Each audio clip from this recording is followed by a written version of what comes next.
Hi everyone, in this video we're going to go over how to install WordPress. So WordPress is open source software that you can either install on your own web host or have a web hosted solution for you. You might notice that there's two versions of WordPress. There's WordPress.org and WordPress.com. Both are the same software. They're the same software that's used to give you a CMS for you to manage your content, upload any blogs, things like that. The main difference between them is actually just the way it's hosted. So with WordPress.org, it's self-hosted, so you need to you're more responsible with the way your site is hosted in terms of updates, maintenance, things like that.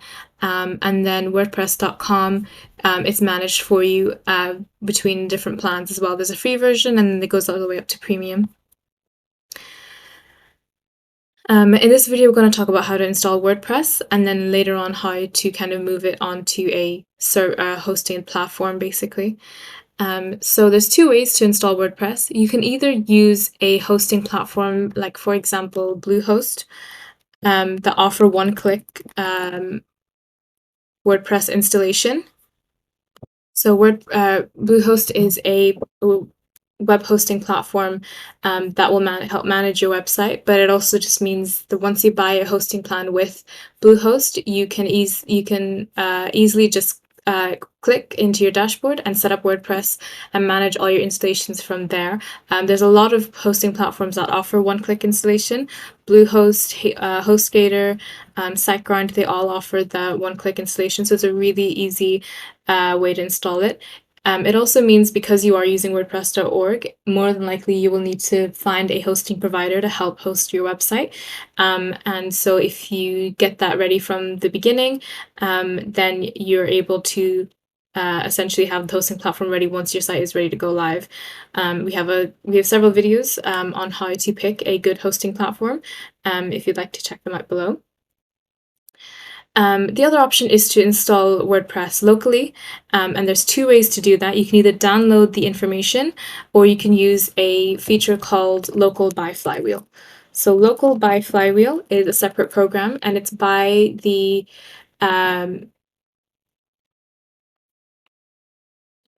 hosting providers called Flywheel.com.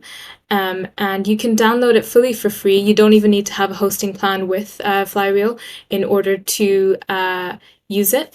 You just go onto localwp.com and click on download for free and choose your platform, so whether you're Mac, Windows, or Linux, and just click Windows and type in your first name, last name, work email, things like that.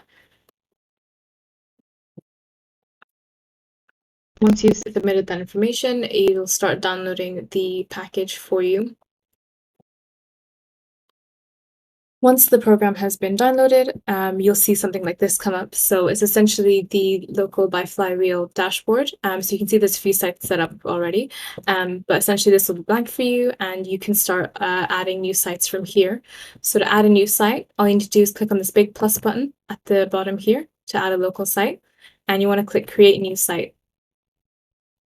And you want to give it a site name.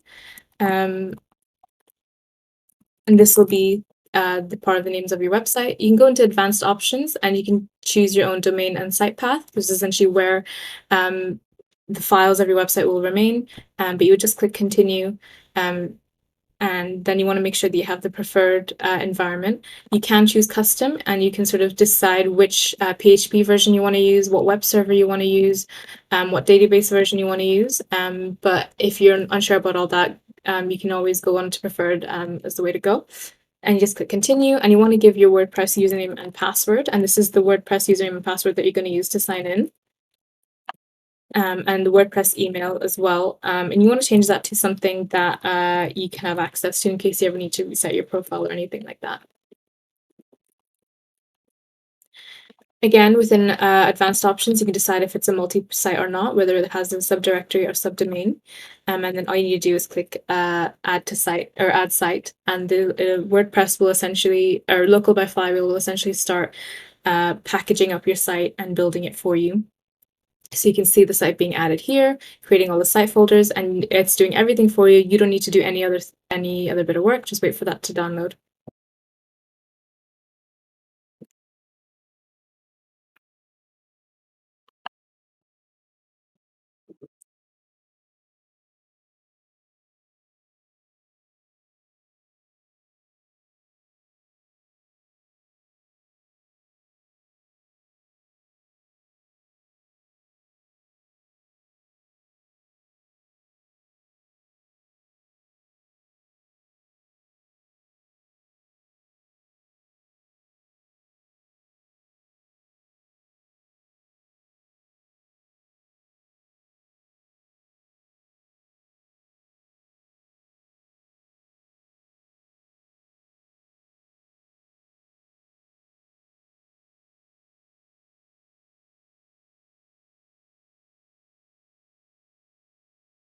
And you can see it's adding in all the services for you as well.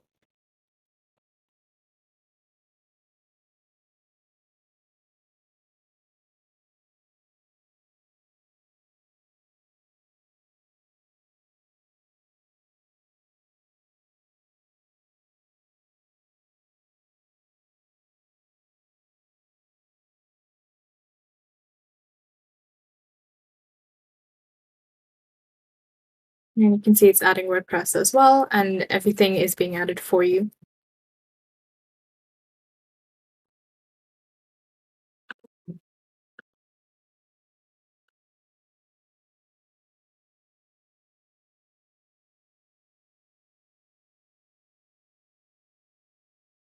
Once that's been installed, you can see that you have the overview here of the website that we just installed. And already this has WordPress with the version that we wanted, with the SQL that we wanted, and the PHP version that we wanted as well. And there's nothing else that we need to do. All we need to do now is just open the site, edit it however we need to. So to open the site, what you want to do is click on this one here, WP Admin, to open the admin version of the website, or the admin login version.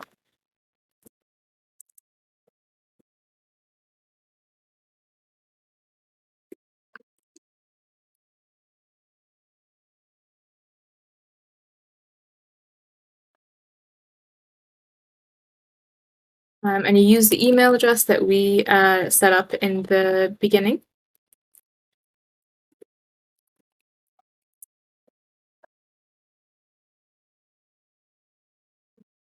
And you can see immediately we were met with the familiar WordPress dashboard. There's nothing more that we need to do. Everything's been installed, all the PHP, everything has been installed. And by default, it's using the 2023 theme that we have. You can visit the site and see how it looks like this. It's using 2023 theme. It's a completely blank WordPress install. And from there, you can start editing the site how you need to. So in terms of WordPress overview, this is the dashboard, and this is where you'll see the main kind of WordPress updates that you have, depending on what themes and plugins that you have installed as well. The first thing that you might want to do is tidy this up a little bit. So for example, remove any bigger ads. So let's example this welcome section here. You can just dismiss it. And other things you can do is change these boxes that you first see in the beginning. For example, WordPress events and news. If you do need that, you can keep it where it is, or you can click and drag these boxes to where you want it. If there's some of these boxes that you absolutely don't need, so for example, the news and events, you can go into screen options and you can uncheck the boxes that you don't need. So this is the WordPress news and events. I don't really need that, so I'm going to click on WordPress news and events, and that's been taken away. I don't need quick draft, so I can take that away as well. And everything else.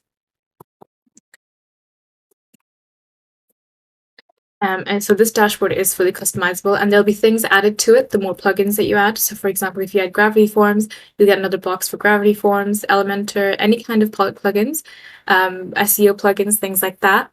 They'll all be added here as a dashboard as well. Within the dashboard, you have the update section, and any upcoming updates that you'll need to do will be set here. So right now, everything's up to date, but the more plugins you'll add, the more likely you need to be updating them kind of every week. And you'll see an overview of what plugins and things need to be updated as well. And you can also see what version of WordPress that it's currently on as well. Next, you have the post section. And this is where all of the blog content goes. So by default, when you first install WordPress, you'll have the Hello World blog post. You can click into that. It's already published, and you can see how the blog looks on the back end and how it looks on the front end. This post overview is where you'll add all of the post content. So you can have all of the post content here, and you can add all the post blocks as well with Gutenberg, whether that's heading, gallery, paragraph, images, things like that. You can add all of them and click into all of them as well. Within the post content, you can add featured images. So if you click on featured image, you'll be able to upload images directly from your computer library, or you can directly from your media library. And media library is essentially all the images that you've uploaded to your site will be saved here that you can reuse on different parts of your website as well. Your posts can be organized into categories and tags as well. And you can give it an excerpt, and depending on what theme you use, the excerpt will show on like the post page or like the home page. It might not always show. Sometimes the listing will only show a heading and an image, hence why it says optional. It just depends on your theme. So this is the overview of the posts. And again, all the posts that you write, whether they're published or not, they'll all be showed up here with the publishing date as well. Similar to the dashboard, if you click on screen options, you can really customize this dashboard. So for example, you can customize what columns can be seen. So if you don't want to see the author column or the comments column, you can take those away. You can decide how many number of items per page. So by default, set to 20. You can set it to 10 or 30. Obviously, the bigger this number is, the longer it might take to load this dashboard. So just to be aware of that. And then you've got compact view and extended view as well. So it's up to you how you want to display this dashboard of yours. But essentially all of your posts, plugins, dashboard will all be here. And then you can filter by dates as well. You can filter by categories, and you can do bulk actions as well and things like that. Other things you can do within this post dashboard, you can see there's the add new button, and this will just add new menu. This will just add a new post. You can do that here. You can do that in the add new button over here. And you can also do it under the new button as well under post. And you can also organize your categories. So if you click into categories, by default, WordPress will always have the uncategorized category. But you can also add new categories. So to add a new one, you would just type in the name of the category. The URL slug, you don't have to type that in. If you leave it blank, it'll just take the name title and use that as the slug. And then you can give it a description as well. Again, similar to the excerpt of a post, it's not always visible. Sometimes it'll just show just the name and the name of it and the link. But some themes may choose to show it, so you can give it a description as well. It's also good for back-end use, so you can describe what this category is for. And then click add new category.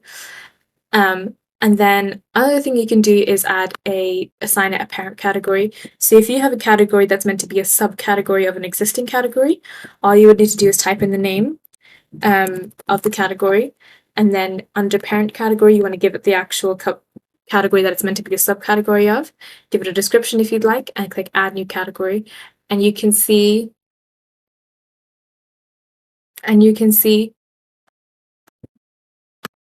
there's no limit on how many categories you can apply or you can add. You can add as many as you need, but essentially you want to make sure that you're adding parent categories if you need to. And then once you've added all your categories, you can then assign those posts to the different categories. You can also add categories directly from the posts backend. If you click into a post, you can see there is the option for categories, and you can see the existing category that we have, and we can also add a new category directly from here as well. And you can add a parent category to that as well, and then update as you need.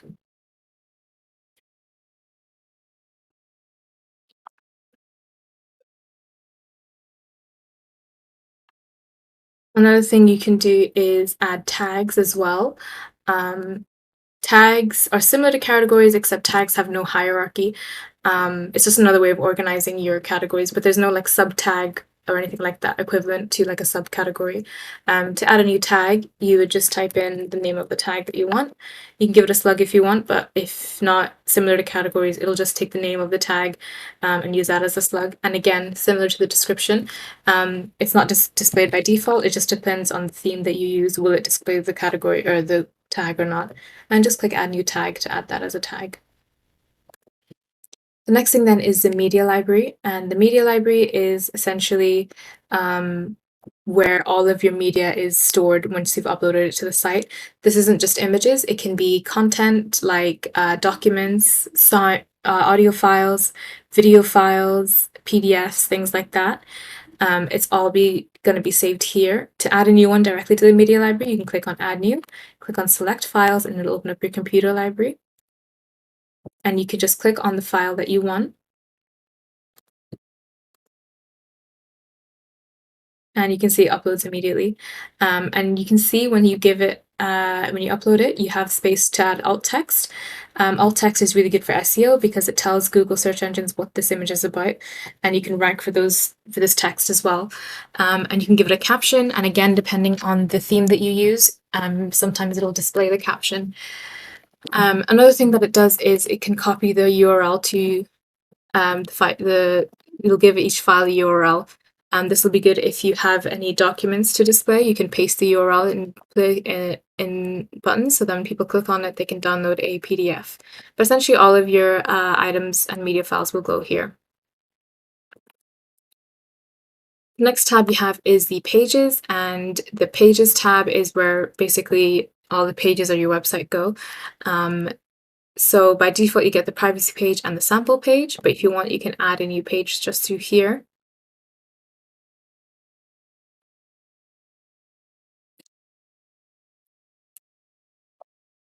And you can add the name of the page. Now, depending on how you plan on building your site, if you have a theme and you've decided to purchase a theme, then, or even download a free theme, then the home page can be edited from here. If you decide to use a page builder like Divi or Edit or Elementor, you can design your own page using those elements as well. It's just important that you have the actual page set up first and give it a featured image. And then depending on what theme and what plugins you're using, you can edit the pages that way.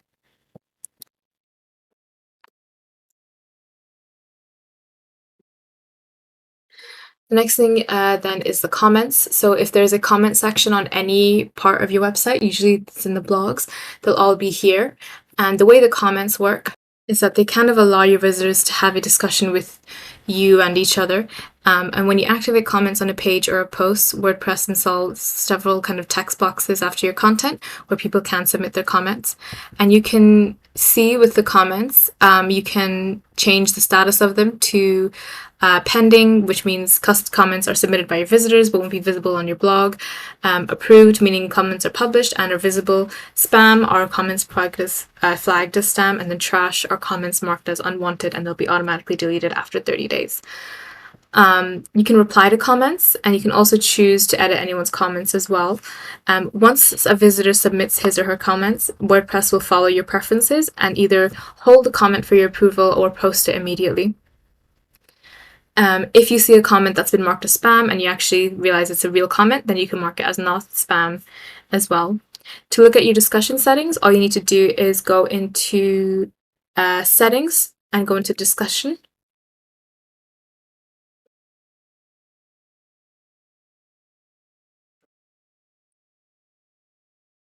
And you can see the comment settings here. So you can choose to whether or not allow people to post a comment without filling their name or email, if they have to be logged in.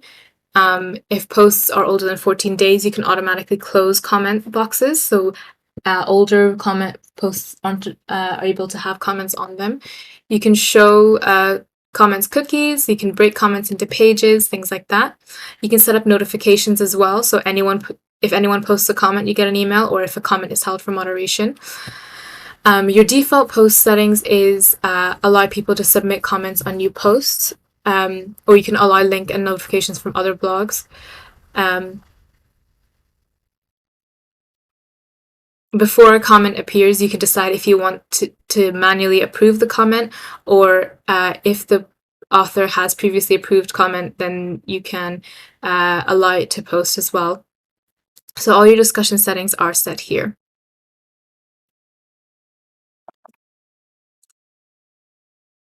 The next thing then is appearance. So this is where all of your themes go.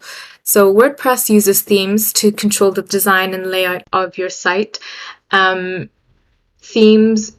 are essentially site files that are stored, and they control every part of your website in terms of how the header should look, how a default page structure should be, the footer, things like that.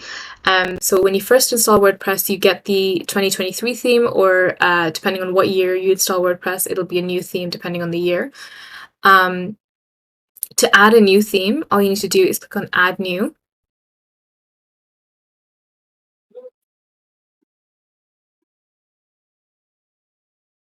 And you can see the theme directory here. There's loads of themes you can pick from.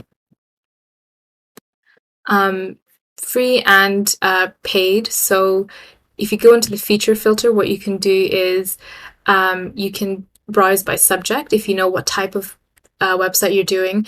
If it's a food and drink website, if there's certain features you want to add with certain layouts. So for example, if you click blog and click apply filters, it'll show all the themes that are optimized for like a blog content layout. And you can click into them and you can preview them as well. So if I click on preview, it can show me basically the fonts that are going to be used, the colors and things like that. And it can also give you a briefing as well as to how this theme works and things like that. So on the WordPress directory itself, there's free themes, but you can also go onto websites like Infanto Elements to look at premium themes as well. So all your themes basically are managed here.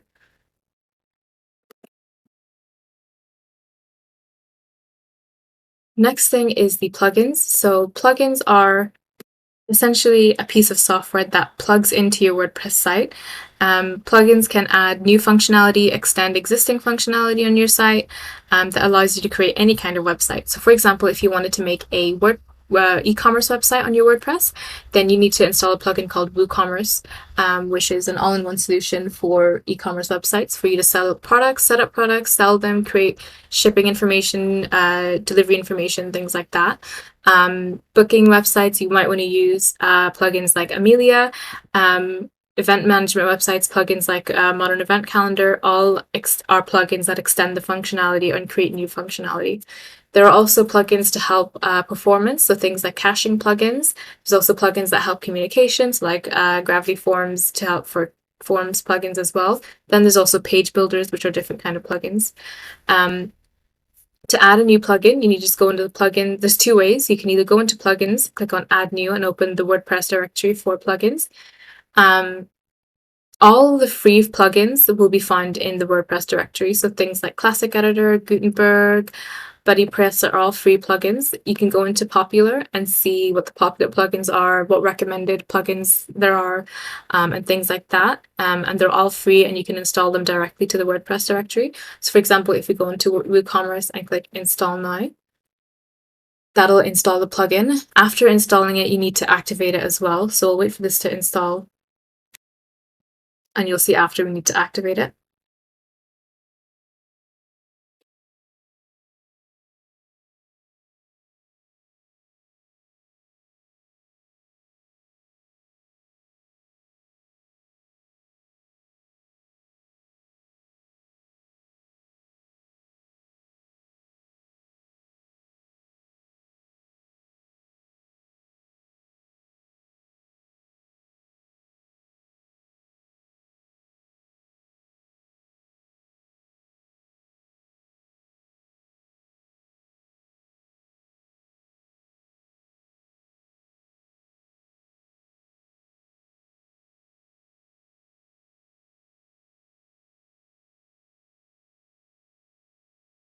So now it's going to activate install. So now we just click activate to actually activate the plugin.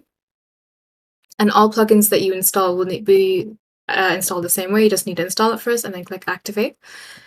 And usually what happens whenever you add a new plugin is that it'll add itself onto the side menu here.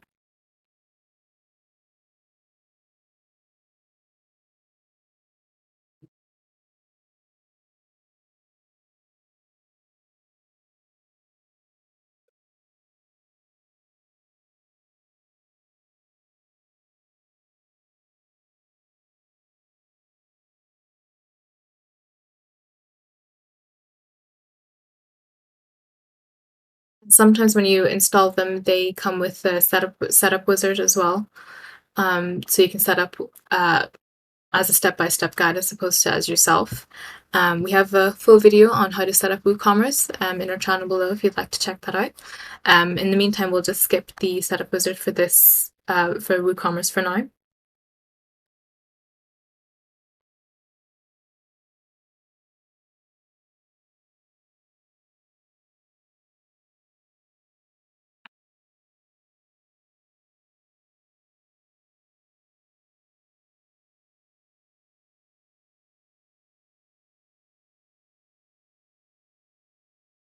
And you can see with the new plugin, it's added itself to the left menu. Sometimes it adds itself as new tabs. So like the WooCommerce plugin adds itself as new tabs on the left.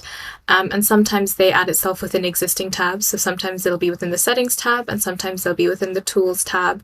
And they'll be kind of set up here. Within the plugins dashboard, so as you add more and more plugins, initially there's no plugins added when you first install WordPress, but all the plugins that you add will be in the plugins dashboard, and as well as in the updates dashboard tab, you'll also see the updates here. So if there's a plugin that needs updating, it'll show here that a plugin needs updating, and you can update directly from the public plugins dashboard.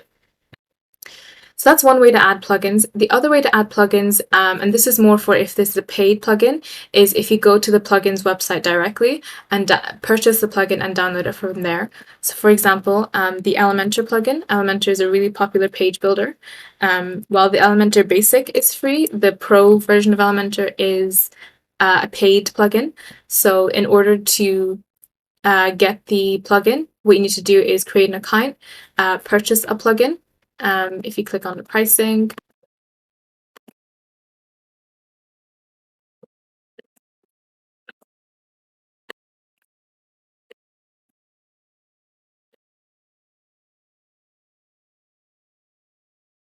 and look for the page builder plugin or whichever plugin it is that you want, and essentially buy the plugin that you need, you'll be able to access the plugin from your account page and download the plugin from there. And then once you have the plugin downloaded, what you need to do is go into Upload Plugin, choose File, and select the plugin that you've just downloaded.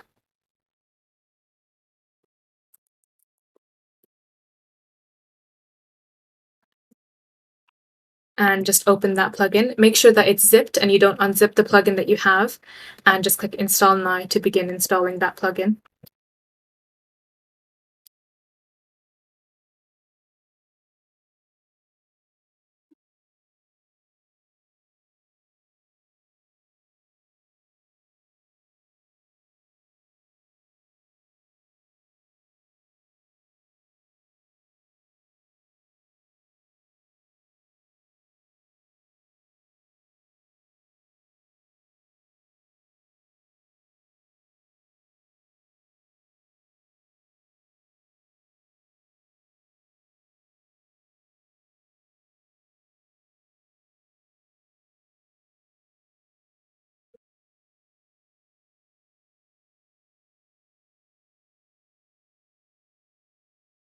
And then once it's installed, you want to click Activate Plugin.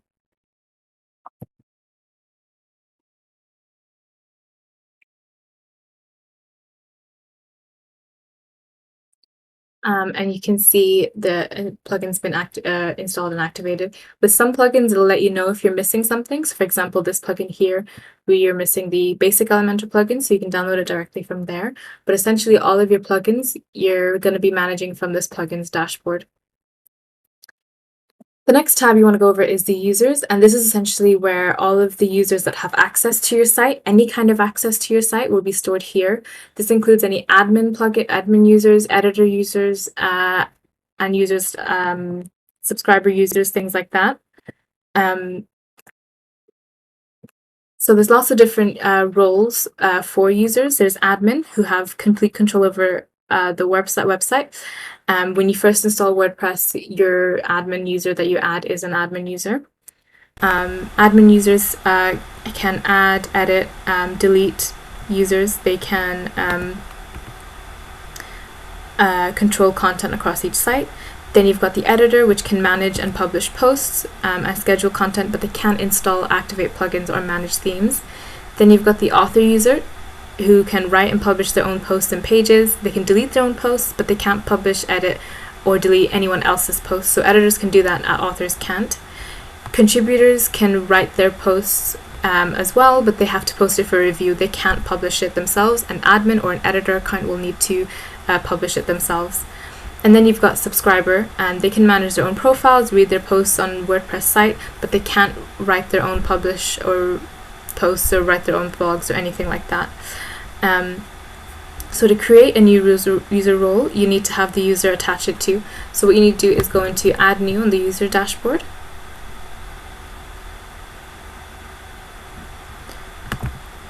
And the first thing you need to add is their username. So this is the username that they'll use to sign into. Then you want to assign them an email, and it's important that you give them an email so that if there's any issues, they can reset their own passwords and things like that.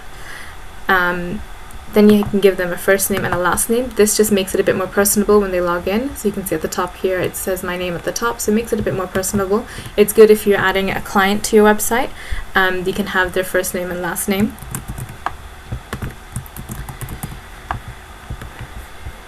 And next thing then you need to generate a password. There's two ways to do the password. You can either generate a random password, and if you're assigning the website for another person, you can send them the password. That's not always the best thing to do, as sending passwords over email or anything isn't secure. So what you can do instead is send a user notification. So instead of you setting the password, the users will get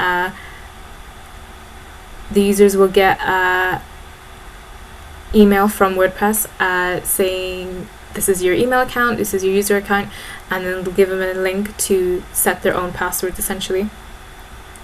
And the next thing then you want to give them the roles. So you've got obviously admin, editor, author, contributor, and subscriber.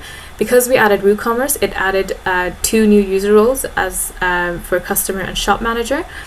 So depending on what plugins you add, there's be some other user roles that will be added, but by default the main ones are admin, editor, author, contributor, and subscriber. And you select which user that you have, and then just click add new user.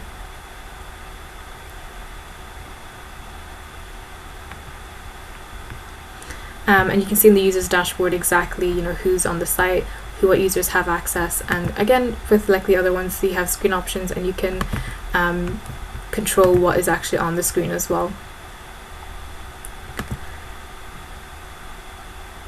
Next thing then is the tools, and these are essentially WordPress tools. You won't always need them. It's good for if you're importing and exporting things from one site to another, from one WordPress site to another. The main thing you want to look at is the site health, and this gives you an overview of the general state of your site. What it'll do is it'll give you recommendations on what you should do. So one of the recommendations is to remove inactive themes to help your site security, and one or more recommended modules are missing. So some modules are missing for PHP. So what you want to do is essentially look at the site health, and if you have the technical capability, you can sort out these site health issues by yourself.